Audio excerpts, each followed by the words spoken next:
navukiye mu Biryogo umwaka w'1952 iki ukomeje kuri Sabe na Yago n'abantu ko bigaragara gufasha impano muri iyi minsi kuba ngo urapostinga umuntu ukabona nyine yishimiye n'abantu Yago na Sabe muri showbiz turimo cya entertainment ubafata ute nakuvuga ngo ngiye kuntu mbafata kuri njyewe ni nk'ababyeyi banjye n'abantu nyine naganije life story yanjye barayumva bamfata nka murumuna wabo rimwe ukabona bamfashe nk'umuhungu wabo nyine n'abantu bankunda cyane pe byumve ni wa muntu nyine ushobora kumagara akambaza uko meze wirute nyine kuva nababwira story yanjye meze nk'umwana wabo nyine tu so rero ikindi kandi n'abantu bazi ibyo barimo n'abantu bazi akazi n'abantu bafite industry nyarwanda bayifite mu kiganza cyabo barayiyoboye nyine tu kandi abantu bakora neza n'abantu bakora ibintu byiza ngira ngo ibintu bakora nka Yago afasha abantu uko byumva Sabe afasha abantu bakora uvuga ngo ngiye mbita nk'abayobozi kubure mu bizabere yo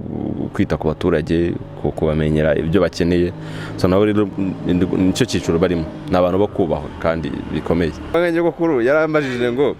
ngusundu madamu wawe nimba ko ari abakobwa benshi ngo ni muri rero ukuntu nakubwiye ngo twe tumeze nge n'umuryango wanjye ukuntu tumeze ntago ndi yanareye mu rugo murumva na mu mwana don't call me please I'm not gonna go to you okay cyambe uransubiramo ngo tout ce que je sais que je ne sais rien sigiye kongera yisa niyo boy reka nuseke jo amugani wiwe miliyoni dukuyemo rimwe ni kangahe miliyoni dukuyemo rimwe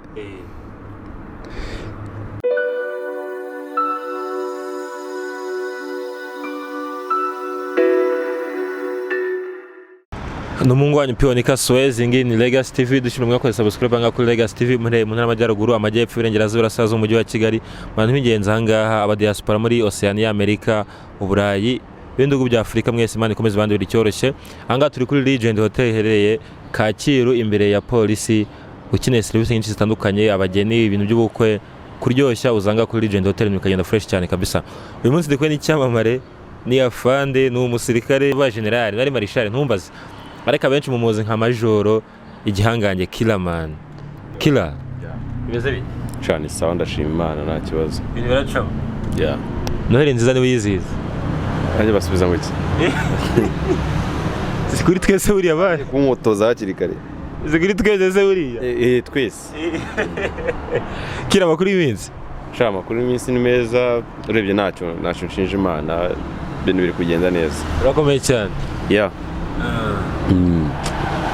bwabuserebwa ndi kubona umunsi nabwo ubifite wala bwabuserebwa ndabona ubifite n'uyu munsi ngiye mbasererega niyo ndi mu kazi so hano rero mba ndi umuntu usanzwe kimwe ko ndi umuntu usanzwe cyeka nimba nuko mba nitonze nyine nitonze hari ikiganiro nigeze gukora kimujema muri bibazo byo kumubaza ndi kubona ariko biri bugende njye ntabwo wabura ibyo kumbaza ntabwo bishoboka okay Killer hari umuntu ukubonye bwa mbere kuko abanyarwanda tubizi hari abadakoresha internet cyane baba bibere mu kazi kenshi gatandukanye ukubonye anga bwa mbere Killerman amazina ye muri rusange ni ayahe amazina asanzwe ababyeyi bamwise amazina asanzwe nitwa Niyonshuti Yannick izina ry'abakiresha Yannick nabakira mu cyetwe no mu bakene yitwa Yannick ntibishoboka yendo mu bakene rero yendo mu bakene ubwo biracuriye cyese wenda bakene abasirimu so wisabane ahantu henshi uvuga uri we umuntu nshaka kugira ngo menye Killerman yavukiye he akora mu muryango w'abana bangahe Killerman navukiye mu Biryogo umwaka w'1952 iki nasubaye kanikomereze kwigira abanyarwanda urakumva mvuka mu muryango w'abana umwe ndi kinege ariko mfite barumuna banjye n'abandi barumuna banjye ariko ubwo kuri papa na mama ngiye mvuka ndi umwe ariko mbaze wenda mu muryango mvuga abana barumuna banjye bankurikirana mfite barumuna banjye 9 ninjye mfura muri bose vuka mu Biryogo nanjye ndi umupapa ndi umubyeyi ndubatse mfite umugore n'umwana ndi umukinnyi wa filime ndetse na comedy nkaba ndi umwanditsi wa filime nkaba ndi umudirector nkaba ndi producer ndetse mfite n'ishuri ryigisha acting ndumva ndubu ibindi nabivuge bazagenda babimenya gake gake nivuga nkirangiza babyita kwivovora nkivovora nkidukana nivuyemo so Killa uvuze ibintu byinshi cyane ibyo kubura umwanditsi wa filime byose turabizi content creator ugeze ku kantu k'ishuri ubushobozi muri uru Rwanda ko kubona bitoroshye cyane ubushobozi bwo kuba warashinze ishuri wabukuye cyangwa se mufite ubuzima gatozi cyangwa uracyashakisha ni ukuvuga ubuzima gatozi turabufite urukumva n'ishuri ntabwo uvuga ngo ni ibintu biba birenze ni ukuvuga ngo niko tuba twarihuje nk'urubyiruko ariko ikintu gihari ishuri ryanjye batanabyumva gutyo ni ishuri tuba twarakoze urabona twe tuba twaragiye duhagarara urubyiruko mu turere dutuyemo mu mirenge dutuyemo dukeneye kugira noneho wumva igihe bakubaza ko uhagarara urubyiruko warumariye iki bagasanga nta kintu warumariye so rero ni ishuri twabanje gushinga mbere tutaratangira n'ibya filime ishuri ryari rihari imbere dutoza abana kuva ku biyobyabwenge kwitwararika disipurine ibintu nk'ibyo ngibyo so rero mu buryo bwo kugira ngo tutagira irungu ntabwo wajya urigisha abana kuva ku biyobyabwenge gusa baza aricyo kibahora kibazanye ushaka n'utundi tuntu ugenda ushyiramo dutuma umwana ava mu rugo aricyo kimuzanye ariko na bya bindi akabyumviramo so tugenda dushyiramo utuntu two gukina amatiyatire imivugo blague n'iki noneho tuza tubona abana barabyishimira cyane tuvuga ati ni iki twakora kugira ngo noneho abana bajye baza bafite ikibazo n'uko tuba profite tubigisha discipline so rero nubwo twaje dutekereza akantu ko gushinga filime gukora filime n'iki kubw'amahirwe biraduhira birafata tubanza kurwana nabyo buriya nubone muri kano kanya umuntu aba ari gutrendinga n'iki ugire ngo abavutsa ku kanya mwana twarihirinze byatari tujya kuri tele tutarya duteranyije n'ijana kugira turye kuri tele angiye izuba ridukubita umunsi wose tutari bunarye n'amazi kuyabona turi gushutingira bigoye utabana n'umuntu duha sense ngiye gushakira akabido k'amazi nyine ubuzima twagiye turwana nabwo ariko muri kano kanya turashimira Imana ko burya ijambo rya mukuru ratina nirihera Imana isezerana yadusezeranye ko tuzagafata none biri kugenda biza nubwo tutaragafata neza ariko uko biri nyine turi kugerageza uri kumwe n'umufana wawe urakoze cyane okay Killa Major Killa man turavuye tuje kuri Long Tan man bro I was surprised igihe nabonye Long Tan hari agashoka kubisa umuntu nongeye mbona kinjiye mu mutwe n'amaraso aratarutse mbere na mbere iyi project uvuga ngo ugiye gusura Long Tan wayigize ute muri weho ni ukuvuga Long Tan ukuntu yaje reka dusanzwe dukora filime za Killa za action za filime zimwe ko dusanzwe tuzikora noneho abapeti nafashe ndabazamura nafashe ntazi n'ikintu na kimwe nk'uko nabikubwiye nyine noneho biza kugira igihe mvuga ko ukuntu nashobora kubaha icyizere nkareba nyine ibyo nabatoje bigeze he mpita mfata umusore wanjye yitwa Navi ngira ngo ujye umubona dukunda gukina w'imisatsi niwe wandika Long Tan ndamye ati ndashaka ko wandika filime tuzakoresha kandi ntunenguhe nimba nguha icyo cyizere bakaba ugiye kuko mbere bandikaga na filime n'ubu yanyikinemo bidashoboka none nimba muhaye icyizere cyo gukina filime iri buze kunyitirirwa cyo kwandika filime ize kunyitirirwa urumva ko nayo imwizeye cyane tuvuga ati rero maze igihe kinini mbatoza aho bigeze n'ugira ngo noneho sasa ibyo mbatoza mu bishire mu bikorwa kandi ukoresha uko ushoboye kose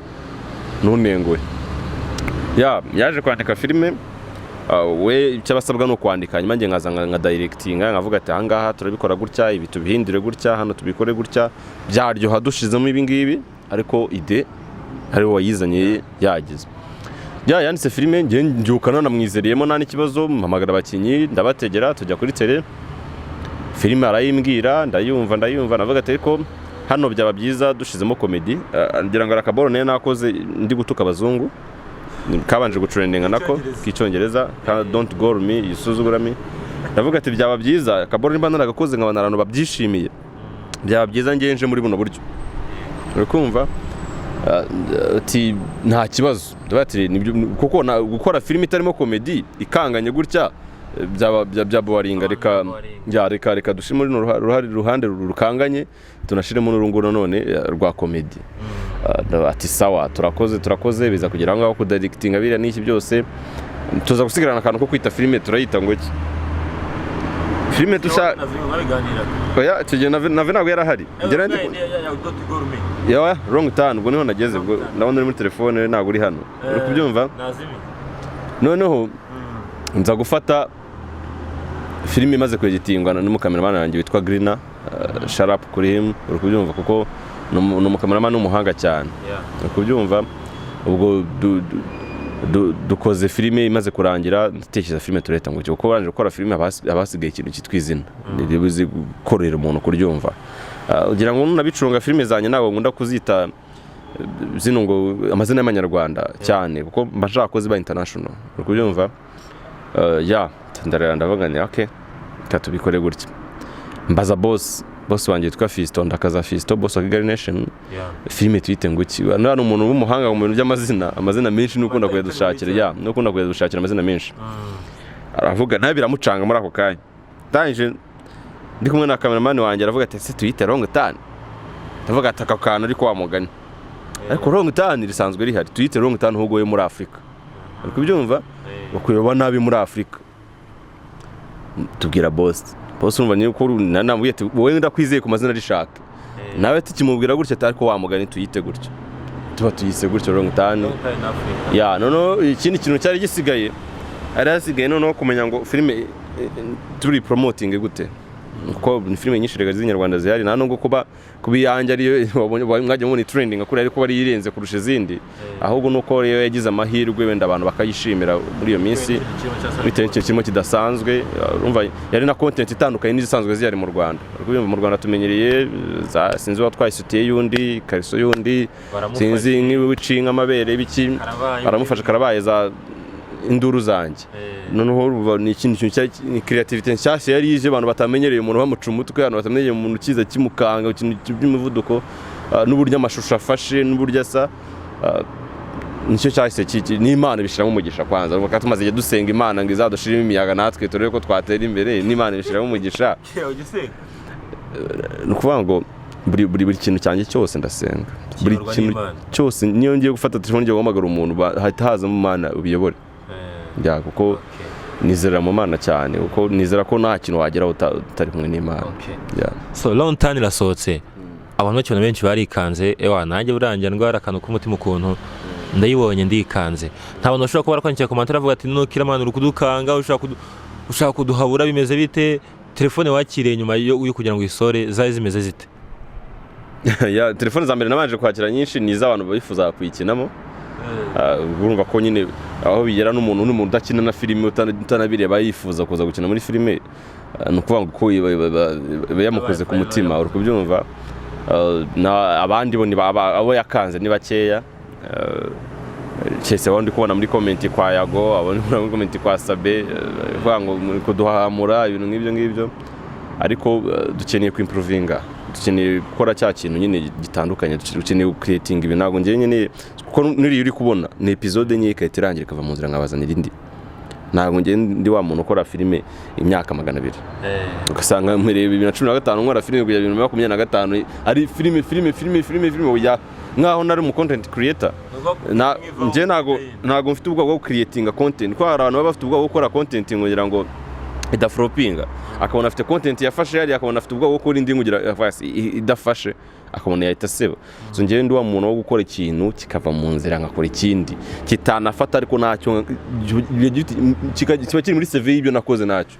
yaruvanga iri irava mu nzira ndi gukora episode nyinshi ni 10 zakabije ni 15 iva mu nzira dukora indi ukomeje kuri Sabe na Yago nabantu ko bigaragara gufasha impano muri iyi minsi kuba ngo raposting umuntu ukabona nyine yishimiye n'abantu Yago na Sabe muri showbiz turimo cya entertainment wafata ute si ibyo ko atari nabo bonyine ni benshi uri kubyumva ya ni ukuvuga ngo ngiye ukuntu mbafata kuri njyewe ni nk'ababyeyi banjye ni abantu nyine naganije life story yanjye barayumva bamfata nka murumuna wabo rimwe ukabona bamfashe nk'umuhungu wabo nyine n'abantu bankunda cyane pe ibyumve ni wa muntu nyine ushobora kumagara akambaza uko meze wiriwe ute nyine kuva nababwira story yanjye meze nk'umwana wabo nyine tu so rero ikindi kandi ni abantu bazi ibyo barimo ni abantu bazi akazi ni abantu bafite industry nyarwanda bayifite mu kiganza cyabo ya barayiyoboye nyine tu kandi abantu bakora neza ni abantu bakora ibintu byiza ngira ngo umuntu ibintu bakora nka Yago afasha abantu uri kubyumva Sabe afasha abantu bakora uvuga ngo njye mbita nk'abayobozi kubura mu bizabere yo kwita ku baturage kubamenyera ibyo bakeneye so nawe rero nicyo cyiciro barimo ni abantu bo kubahwa kandi bikomeye Imana ibahe n'umugisha cyane reka tubasabira nange ndabasabiye reka tube nk'abavuye kuri movie zawe tuze mu buzima busanzwe Killerman iyo wicaye mu rugo cyangwa se wicaye ahantu honyine uri gutekereza ni iki kuri wowe wumva ushobora gukora kugira ngo kigushimishe cyangwa se ni iki ukora gishobora kukubaho kikakubabaza igihe wicaye wenyine urimo gutekereza cyane? nta kintu kijya kimbabaza mu buzima gishobora kumubaza muri ako kanya ariko sinjya ngiha umwanya kubera ko iyo ugiye guha umwanya ikintu cyakubabaje ni handi uvangira n'ibyiza bigiye kuza ni ukuvuga ngo n'urugero ushobora kundakaza nkabigenderaho ko wandakaje akaba ari mugenzi wanjye wundi twari dufite gahunda wenda wari ugiye no kundangira ikintu runaka cyangwa ikiraka runaka nari bukuremo n'amafaranga kora umujinya waneye nanabigende nabihaye agaciro kurusha uko nari kubyirengagiza twahura simuvugisha kandi yaranzaniye amakuru meza nkamutora wa mujinya wawe uri kubyumva ugasanga ari byo nibujije ugasanga nanone nabyutse nimereye neza uri kumva nta mutima mubi mfite muye nawe kuko wandakaje numva mfite umunabi muri njyewe uri kubyumva ugasanga Imana inyandikiye icyaha hejuru y'ibintu bidafite 12 ni ukuvuga ngo njyewe sinyama agaciro ibintu byambayeho bidashimishije magaciro ibintu byambaye bishimishije cyangwa se nkaho umwanya ibyiza bigomba kuza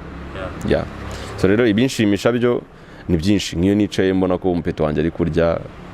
mbona madame ari guseka siho duseka buri munsi twaba twishimye twaba tubabaye twaba twari tutariye turaseka iyo mbona wenda akazi nakoze kashimwe n'abantu ibyo bintu biranshimisha nicyo kintu kinshimisha iyo uvuga ngo nk'i Wrong Turn nimba narabashije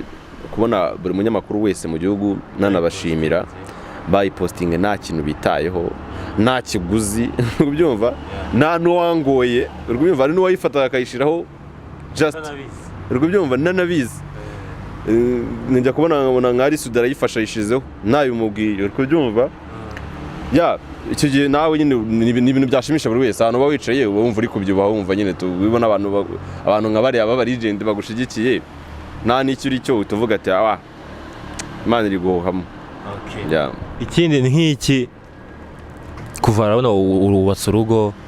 madamu wawe n'umwana wawe ni nk'iki bakoreye ukavuga uti kabisa none kuva nabaho nishimiye kuba ndi umubyeyi ukagenda n'ahantu ukavuga uti niguriye agafanta nagasomye kubera ikintu madamu wanjye yankoreye cyangwa se ikintu umwana wanjye yangaragarije uwo munsi ndi mu rugo ndi kumwe nawe sinzi nimba ari uko ari uburyo kimbajijemo ariko ngewe nk'ikintu nyine utazibagirwa kuva waba umubyeyi kuva wibaruka umwana mwibaruka ikintu umwana ashobora kumwe na madamu wawe ukabona wakoze nk'akajeste nko gukina cyangwa se kwita hari ukuntu umumama n'umwana we bakinana ukabona karagushimisha nyine kagukoze nk'ahantu kameze nk'agakomedi utazibagirwa bigeze gukoraho. Ikintu cya mbere ni uko umugore wanjye aranyubaha ibyo bituma numva nyine kuba narashatse ari byiza uri ufite umugore ukubaha kandi ugukunda kandi uri na proud yawe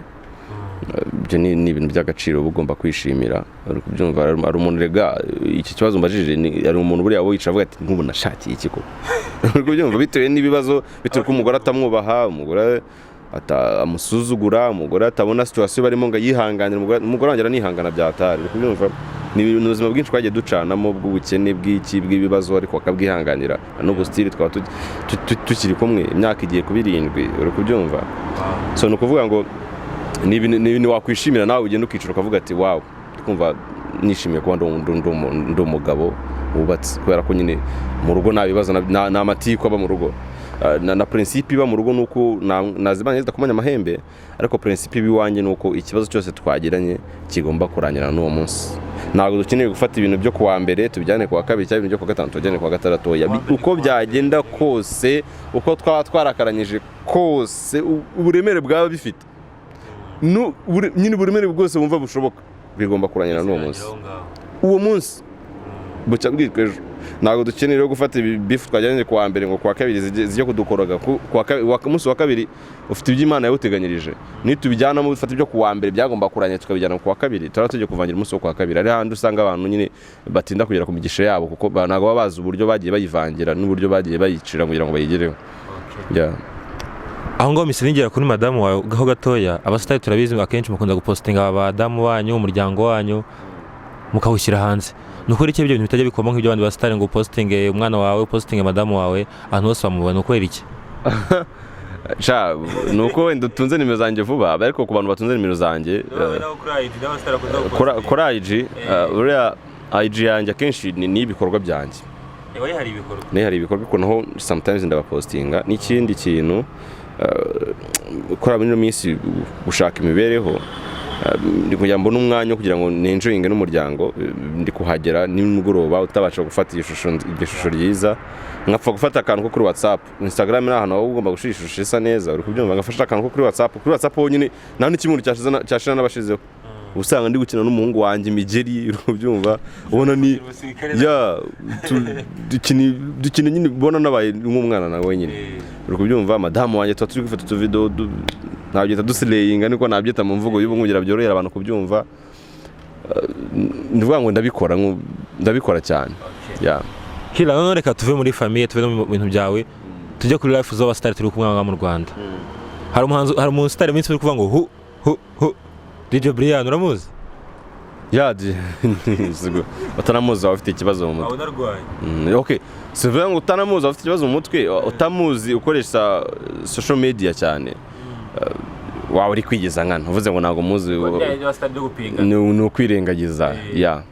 bivuze hari ikiganiro koranye na Sabe ku Isimbi TV uvuga ngo nyine ngo hari abana benshi bariye hari abantu nyine ngo baba yavuze ngo ikira baza umwana ntamucike urumva bakarya abana aho DJ Brian nawe yaravuze ngo ngiye guhita mbihuza ngo burya ngo umukobwa ngo ukwimye ngo nuko ababishye ibyo bintu bya DJ Brian uremeranya nawe ugereranyije nawe n'ibyo wavuze uri kwa Sabe umukobwa ukwimye ababishye okay buri wese afite uko yanariza ibintu kwiwe n'undi akagira ukwiwe kuko nta nubwo abantu bose muhura ari uko baba bafite discipline kimwe cyangwa se baba barakuze kimwe wenda DJ Brian uburyo abyumva ni kuriye nawe bakubajije ufite ukundi byumva njye ndashaka kuvuga ati umukobwa yakwimye biterwa n'uburyo bamusabye ushaka kuba uri umuhungu utazi kwiyaminiya usaba nabi ko ari umukobwa ati wamaye kigoryi uri kubyumva ijya ngo wamaye muri gusaba ibijumba ugasanga n'umuhungu uzi ko umukobwa ko baje kumureba umunsi wa mbere kumucika ari abantu haba hahiye ugasanga n'undi muhungu bitwara gake kugeza igihe umukobwa bamwibwira ati mva biti bune ko ntacyo wibwira umukobwa bigira yibaza ngo uyu muhungu bite yeso rero ngiye kuvuga ngo ngiye gusemura ibyo bintu ngo umukobwa ngo ngiye ataguhaye ngo ababishe kari benshi bagiye batwimase nyuma yabo byaba tugasanga aho guhahiye barusha n'abahitaga baduha uwo munsi ubwo niyo mpamvu ngo sinzi ko nabyanariza nyine buri wese afite uburyo yanariza buri bitewe n'aho yagiye ahura nabyo cyangwa se na sosiyete abamo kubera iki gacyagiye waravuze ngo hari abakobwa benshi bariye nk'ubu uravuze ngo baguhaye gusanga hahiye umadamu wawe yakwanganye ko kuri yarambajije ngo ngo madamu wawe nimva ko hari abakobwa benshi ngo ni muri rero ukuntu nakubwiye ngo twe tumeze njye n'umuryango wanjye ukuntu tumeze ntago ndi yanariye mu rugo ya murumva na mu nyine mwana umugore wanjye ni wa muntu mbwiza ukuri, ni wa muntu nimba nijije umba ababizi, nimba ngiye aha ababizi, kuko mwana ikibazo nahura nacyo niwe muntu wa mbere babaza amakuru ko niwe mugore wanyu, kubyumva. So rero mbagomba kumenyesha shiringi aha ngaha ndahava njya aha ngaha ndava aha ngaha naha, ku buryo n'isaha namuhaye irenzeho nyine agira n'ikibazo, kuko azi ko umuntu ubahiriza ibintu namubwiye. Shiri wanjye ko n'iminota 5 irenzeho, kuko azi ko nubahiriza igihe nyine bamuye saa 3 ndaba ndi hano, ubwo zigera nageze mu rugo. Cyangwa se ngamumenyesha shiri ndabona ndi butinde wa muruhushya, mwana musobanura uruhushya mwana, umva uburyo ugomba kubaho umugore wawe, uri kubyumva. So rero ni na wa muntu mba nabanje kubwira life story yanjye, naciye muri ibi akagakunda uwazi, naciye muri ibi, nakuze gutya, nduyu, iki kirandakaza, iki kirambabaza, iki ntuzagikore, icyo uzagikore, uri kubyumva. Nibwo buryo bwiza bwo kugira ngo n'umuntu mubana nyine mubana kwiyumvamo, mubana kuzi kurusha uko uzamutungura. Ndavuga ngo ngewe ntabwo ndi wa muntu uzakora ikintu ngo nyemuhishe ejo kibirwe n'undi muntu, kuko ngo iyo ukoze nk'ikintu ukagisha umugore cyangwa se undi muntu n'inshuti yawe ikakimenya nyuma irarakara, kuruta uko wayibibwira mukanashwana ugasaba n'imbabazi ako kanya bikava mu nzira, wenda byazaza akazayifata nk'amagambo, akayifata nk'umuntu akatakubwira nyize ngo nakantu gashovumbuye nsanzwe mbizi, kuruta uko wabimubwira bwa mbere akahita atungurwa n'ikintu atumvaga. wabayeho muri management, nubwo hari abantu bari mu management yo mu Rwanda tumaze iminsi tubonamo ibibazo. Hari ibyo baye kuri Badirama twarabibonye, ubu ngubu hagezweho ibyo ba Rocky, hari ibyo baye kuri ba Kasuku n'aba Servizo. Management yo mu Rwanda ubona hagati y'umuntu uri ku managinga n'uri ku managinga, ikibazo gituma management yo mu Rwanda itaramba ni ikihe kuri wowe uko ubibona? Inda nini. Kuri wowe ubona iyo nda nini ituruka ku managinga cyangwa se no ku managinga? Bose biragenda gutya rero. Ari management iba ishaka kurya ubikoresha cyangwa wikoramo ibyo bintu adatera imbere, bakumva ko bagomba kurya uwo bakoresha adatera imbere, bakabambwira bariyumva, bakabyumva. Hari n'abakinnyi cyangwa se abamanagingwa cyangwa se abahanzi yumva ko atabanza kwibuka aho bamuvanye, bakabyumva. Yamara kubona abonye akazina, kandi nari kwibuka ko akazina atari wakihaye bakamufashije kukagira akabone, noneho agatangira kumva amabwire ku ruhande. Ese kumaze kuba umuntu urenze abantu bose tukuzi, gutumva kiri kumanagingwa, ejo akaba hari n'amashyari nayo tukaturishyiremo nayo, ukabona ari umuntu ku ruhande uri kubona n'urugero Badrama yifitiye abahanzi ariko kuzamura buri munsi, ejo shari rikamwica akavuga ati akakifuza wa mukinyi, kandi nazo mbikubwira twakwize kwivumbura ibintu byacu, kucyumva ko ukeneye gufata umuntu wa runaka kuko ubona nyine ari gutrainingwa kwa runaka, ukumva ko nawe umukeneye, waremye wawe nyine. Tube so creative, sibyo? Tugire creativity muri twebwe, byagushimisha kubona nawe warizaniye akantu, byagushimisha kuruta uko wabona kuri gukoresha umuntu yizamuri ukanabironda. Uko byumva njyewe kuntu meze, mba numva buri munsi nahora nkora akantu nizaniye ngo nta wundi muntu ugafite ninjye wakazanye, nkarwana nako ngatekereza bikamfata igihe, ariko bikazanshimisha igihe kafasha. Ariko byumva ugasanga muri ibintu bya management ahantu bipfira, usanga ari umuntu ushobora no kubateranya, akavuga ati akakubaza amakuru nawe ukoze ko muri inshuti nta n'ikibazo, muri Norebo bameza miliyoni wenda ku kwezi y'abama 30%, njye waje nkaguha 40%. None wararite n'izina wenda washobora ko afite arusha wa wundi, cyangwa se akakuza n'ibindi bitangaza yenda kugezaho ati ntabwo amakontra nayo twakora ukahita tuvuga ati reka ngende, ukibagirwa bamwe bakuzamuye bagukuye hasi, ukibagirwa hajya ni wawe wambeho. Kubyumva ibintu nk'ibyo zikuntu mugana ari amazi arashya ari wawe wambeho, ya urukubyumva, ya ugasanga nyine ugiye gutyo. Nicyo kintu kenshi cyica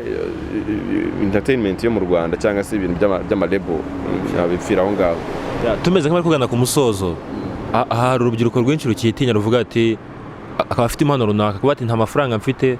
n'ubundi kwirirwa ngo ngiye gukina byaruka nkigera mu Kiyede, akajya mu Kiyede avuga ati n'ubundi ngiye mfite impano nk'iya Killerman, ariko simfite hano kwigaragariza cyangwa se ntabwo mfite ubukene. Abantu nk'abo ngabo bacyumva ko kuba nta mafaranga bafite nta kintu bageraho, niye nama wabagira? Mwana mbere na mbere biragoye kugira icyo ugeraho n'amafaranga ufite, biragoye kugira icyo ugeraho nta connection ufite, biragoye kugira ikigeraho utari umuntu wihangana, biragoye kugira ikigeraho utari umuntu utekereza kure, biragoye kugira ikigeraho utari umuntu ushira Imana mu bintu byawe byose, biragoye kugira ikigeraho utari umuntu uzi kurwanira icyo ashaka, uko byumva. So rero Mupeti uri hariya wiyumva ko azaza mu bintu yabona nta kintu bimuhaye akabishingutsemo, uri kubyumva, uwo nyine no kugira ngo azagira ikigeraho bizagorana. Njya gukunda kubivuga mu biganiro byanjye byinshi nkora, buriya ibintu byose tubamo tuba dufite intambwe Imana yatwandikiye. Imana yaravuze ngo ngugire wowe umunyamakuru uhamya abantu mu gihugu bakumenye, nuko uzatera intambwe 100, hanyuma ugatera intambwe 70 ni nyinshi. Ni handi usanga kubisa imyaka 5 ubona nta kintu ugeraho karamirwa, kandi habura gukwezi kumwe mu mwaka wa 6 ugire uhita ubigeraho, ukahita ubivamo ukabugiye mu bindi. Nabyo birasaba indi myaka 5 cyangwa izindi ntambwe 100, nabyo babigiramo ukumva uteye imyaka 90 habura 10, ntabwo tujye tubimenya. Ikintu rero biradusaba ko twicara mu kintu kimwe, uri kubyumva, cya kintu wagiyemo ukagishira umutima wawe wose, ukaba focused kuri icyo kintu, ukagikunda, ukagishiramo imbaraga zawe zose zishoboka, bizagufasha. So ahangaha kuri Legacy rero tugiye gusoza tugira akantu bita challenge. Uje kunchallenging ave? Ndaguchallenginga kabisa. Yo nazi nabyo ngusubize. Don't call me please. I'm not gonna go to you. Okay, cyambe uransubiramo ngo tu sais que je sais que je ne sais rien. Sugiye kongera yisa niyo boy, reka nuseke ejo wamugani wiwe. Nasi, reka mubwire. Mwamwizanishwa ibintu by'uduchallenge ahangaha, kantu raho maze amezi 5 ukaboroka, uragafashe nguje gukama ngo kanya ngagusubiza gukanya. Ntabwo ibintu bishoboka mwana. Okay, subiramo twumve. Tu sais que je sais que je ne sais rien. Tu sais que je sais je ne sais rien. Nibyo. Njye nabanza nkumva ikintu mbwiye ngusubiramo. Okay, akangaka naho kambwire. Miliyoni dukuyemo rimwe ni kangahe? Miliyoni dukuyemo rimwe? Ni 900, n'ibihumbi 90, n'ibihumbi 9, 999. Exactly man. Izina ry'abaza beza ndikoze iki kibazo. Niwe wa mbere ugisubije. No kuri. Abandi bugira ngo ni magana dukuyemo rimwe atasigara 999. Ya. Abandi bugira ngo ni magana 999. Kira icyayo ni iki ngiki. Umuntu avutse muri 2005. Ungu afite imyaka ingahe? Muri 2005 afite imyaka ntabwo turajya dufite imyaka 10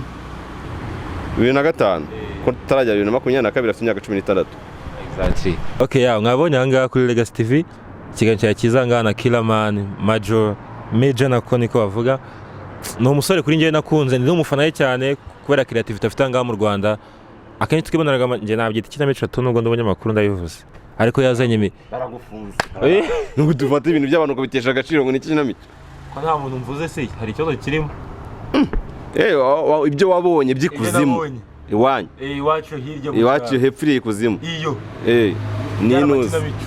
Okay, naho hano ku isi ni filime na filime zirenze. Kila coup de chapeau ibyo bivuga iki? Bivuga iki coup de chapeau? No kugira ngo turi abanyarwanda tuje tufinyarwa my friend. Komerezaho man, komerezaho. Coup de chapeau. Chapeau ni iki?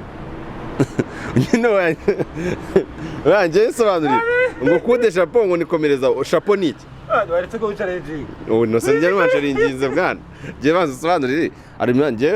mbashaka gusobanura abanyarwanda mwana. Ngo ari umunyarwanda utazi iyo coup de chapeau icyo bivuze. Hari tuba tumukutiye mu gafuka. Sibyo? Atuyibaza ntaga babyumvise kandi n'umunyarwanda azi ko turi abanyarwanda turi kuvuga ikinyarwanda mwana. Ushobora kujyamo. Ukabwira muti bonjour.